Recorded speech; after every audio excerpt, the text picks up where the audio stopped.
El 12 de mayo, hace unos pocos días, una mujer estaba en un bar en Sayago. Cuando salió, su expareja la roció con nafta y la prendió fuego. El 20 de marzo del 24, en Manga, también en Montevideo, otra mujer fue prendida a fuego por su expareja. El 15 de diciembre del 2022, en Melo, otra mujer de 41 años fue rociada con alcohol por su expareja, que también la prendió fuego. Hace unos días, acá nomás en Punta Colorada, una mujer fue asesinada por su expareja que tenía medidas cautelares. En el 2022, 8 niños y niñas entre 5 meses y 8 años fueron asesinados junto con sus madres, en algunos casos o en otros, como expresión máxima de violencia contra ellas por sus padres, asesinados por sus padres o sus padrastros. Entre el año 2001 y el 2022, hubieron 615 femicidios de mujeres, niñas y adolescentes de más de 11 años. En el 2023 hubo 23 femicidios y 13 tentativas. En el 2024 iban 8 cuando escribí esto, y ahora acabo de leer que otra mujer fue asesinada de 2 disparos por su expareja, que también se suicidó. En el 2024 ya llevamos 3 niños asesinados por la violencia intrafamiliar. El Comité de los Derechos del Niño del Uruguay dice que entre el 2012 y entre el 2016, 28 de cada 100 homicidios fueron de niños, el 28%, por violencia también intrafamiliar. Infobae publica el 18 de mayo de este año las cifras que dio el Ministerio del Interior referidas al año 2023. Y dice el Ministerio del Interior que en el 2023 crecieron las denuncias por violencia, que en su mayoría, el 72%, son realizadas por las mujeres, que de esas denuncias, el número de denuncias fue de 43.245 durante el año pasado, unas 2.000 más que en el 2022 y 3.500 más que en el 2021. La mayor parte de las denunciantes son mujeres y la mayoría de los denunciados, el 75%, son hombres. La policía colocó 3.277 tobilleras el año pasado, en casos en que la mayoría de las víctimas eran mujeres, el 96%. Y también durante ese año se denunciaron 3.328 delitos sexuales que tuvieron en el 82% de los casos a víctimas mujeres. En todas las franjas etarias, las niñas y las mujeres son la mayoría de las víctimas de la violencia. Y asistimos, Presidenta, no solo en el Uruguay, sino en buena parte de los países, a una ofensiva contra los derechos de las mujeres y contra las normas legales que protegen esos derechos. En el año 2017, la Comisión Interamericana de Mujeres de la OEA, en un documento titulado Lineamientos Interamericanos por la Igualdad de Género como Bien de la Humanidad, se plantea que los discursos antiderechos en distintos países de la región utilizan una amplia gama de conceptos falsos y distorsiones de la realidad. Sus principales emisores son grupos religiosos de distintas iglesias, medios de prensa, profesionales de distintos ámbitos, organizaciones que dicen defender a la familia, organizaciones que se denominan como grupos científicos o de defensa de derechos y los perfiles falsos de las redes sociales. Dentro de los discursos de posverdad más extendidos en la región sobre violencia basada en género, se encuentra la de las falsas denuncias, el quebrantamiento del principio de inocencia y el exceso de derechos que hoy tienen las mujeres. Exceso de derechos. La descalificación de una vida libre de violencia lleva a absurdas e inaceptables justificaciones de la violencia de género, convirtiendo a las víctimas en victimarias y encubriendo múltiples formas de abuso sexual contra niños, niñas y adolescentes e incluso violaciones sexuales de mujeres, dejando a los agresores en relativa o total impunidad. También se magnifica, dice exponencialmente el número de denuncias falsas de violencia que se presentan ante distintas instancias de la justicia, que en realidad comprenden las denuncias falsas el 0,01% de las denuncias presentadas. Y este porcentaje se da en casi todos los lugares o en todos los lugares donde se ha hecho investigación al respecto. En nuestro país sufrimos un embate de estos discursos antiderechos y la aprobación de la Ley 20.141, mal llamada de corresponsabilidad en la crianza, y los proyectos de ley presentados hace bien poquitos días en nuestro departamento, en nuestro país, contra la Ley 19.580, son una muestra de esto que estamos diciendo. En este contexto que leíamos recién de la cantidad de femicidios, 23 en el 2023, 9 en lo que va del 2024, en los 11 niños entre los del año pasado y este año asesinados por sus padres o sus padrastros, en este contexto, señora presidenta, es que el diputado Subía del Partido Colorado y los senadores Manini, Domenech y Moreira, de Cabildo Abierto, presentaron estos proyectos para modificar normas, aspectos de la Ley 19.580.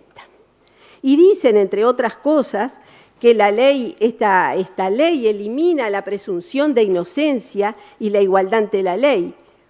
Y también dicen que hasta podría ser inconstitucional. Sin embargo, la Suprema Corte de Justicia, que ha debido intervenir en múltiples asuntos, en múltiples juicios donde estas cosas se plantearon, ha dicho en sus sentencias... Perdón, ¿se puede amparar en el uso de la palabra la edila, por favor? Continúa. Gracias, presidenta. La Suprema Corte decía, entonces, que en múltiples fallos se ha expedido de que la Ley 19.580 ni viola ni elimina la presunción de inocencia ni la igualdad ante la ley, y también, cuando se le ha planteado, ha ratificado la constitucionalidad de la Ley 19.580. Esta ley, estos proyectos de ley que se presentaron por los legisladores que referíamos, suponen un extraordinario retroceso en el avance que el Uruguay ha tenido en esta materia, cumpliendo además con la normativa internacional que ha ratificado en forma continua a lo largo de su historia. El Uruguay ha ratificado todas las normas de derechos humanos que se han votado a nivel de las Naciones Unidas. Entre otras cosas, estos proyectos de ley a los que hacemos referencia, brevemente vamos a reseñar algunos porque son muchas las cosas que plantea, tienen como un objetivo, como entre sus objetivos, relativizar y menoscabar y poner en duda el relato de las mujeres, intimidar a los terceros que denuncian situaciones de violencia cuando conocen que está pasando algo en una casa, en su familia, en otros lugares,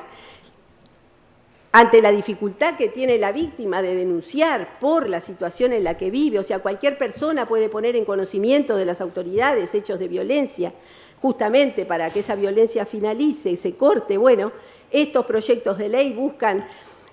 en su formulación, intimidar al tercero a que denuncie por eventuales responsabilidades que ellos dicen que tendría, pero tiene dos cosas extraordinarias. Una es que prevé que cuando debe disponerse el retiro del hogar por una situación de violencia grave, sea la víctima la que se tenga que ir de la casa con sus hijos cuando el dueño de la casa es el agresor. Inédito, no existe en el mundo una disposición como esta. Y lo otro, que también es significativo por la barbaridad que supone, que dice cuando, entre los requisitos del testimonio que debe dar la mujer cuando denuncia, debe considerarse especialmente la capacidad de recordar y comunicar en forma certera y precisa los hechos de violencia. Está ampliamente estudiado desde la psicología, desde la psiquiatría, de la medicina, el estado en el que está una mujer víctima de violencia doméstica o de violencia de género, que pedirle recordar y comunicar con certeza y precisión los actos es verdaderamente un atropello. Yo le pregunto, y estos brevísimos ejemplos que les voy a decir, yo los escuché, yo las vi a las mujeres diciendo denunciando la violencia que sufrían de sus parejas, obligándolas a tener relaciones sexuales con un arma abajo de la almohada del hombre, cuando las mujeres a cargo de sus hijos, el padre de esos hijos violento del que se separó le dice: si te doy la plata para los chiquilines, si vos te acostás conmigo.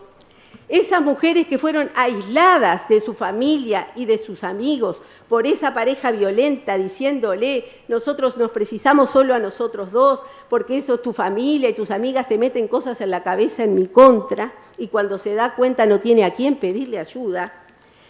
Esa mujer a la que el marido la tiraba al piso y le obligaba a comer la comida del perro, del tacho del perro.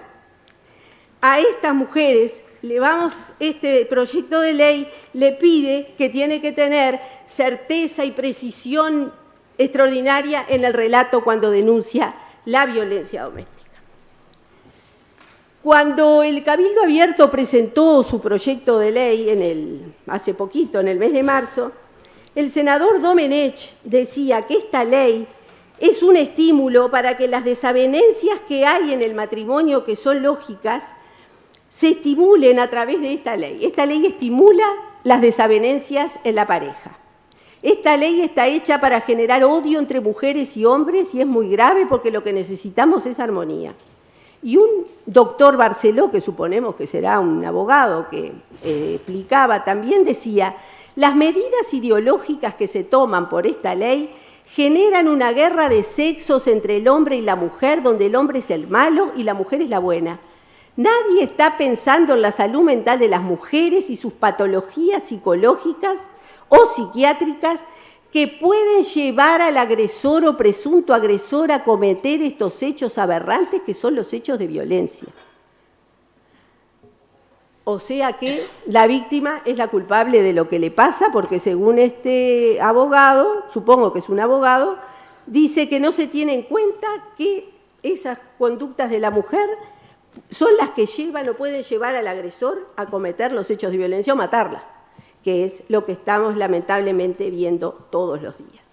Entonces, esta ley, la 19.580, que supuso un extraordinario avance en la protección de los derechos, a pesar de todas las dificultades que tiene para poderse cumplir en su cabalidad,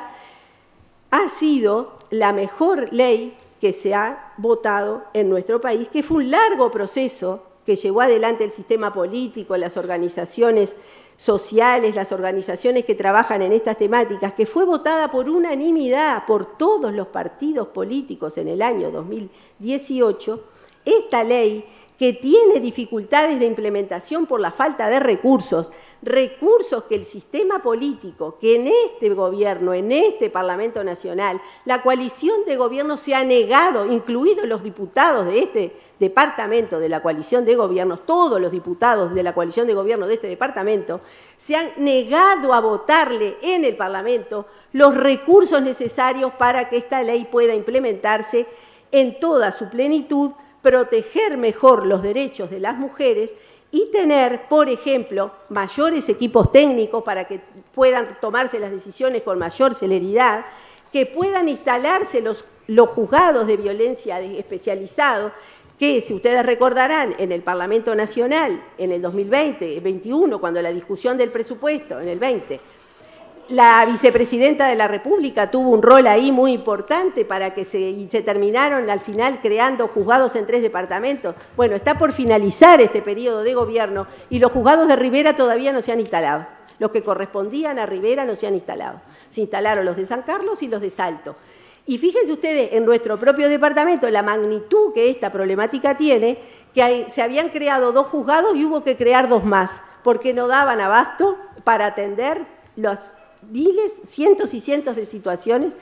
que llegan a sus juzgados. Entonces, cuando estamos hablando de que hay que reformar la ley para disminuir las garantías y la protección de las víctimas de la violencia, que son las mujeres, que son las niñas, que son los niños, que son los adolescentes, tenemos que ver, que pensar qué es lo que estamos haciendo, qué es lo que queremos, hacia dónde estamos apuntando, porque el recorte de los derechos afecta a quienes son sus principales víctimas en este caso, las mujeres, los niños, las niñas y los adolescentes.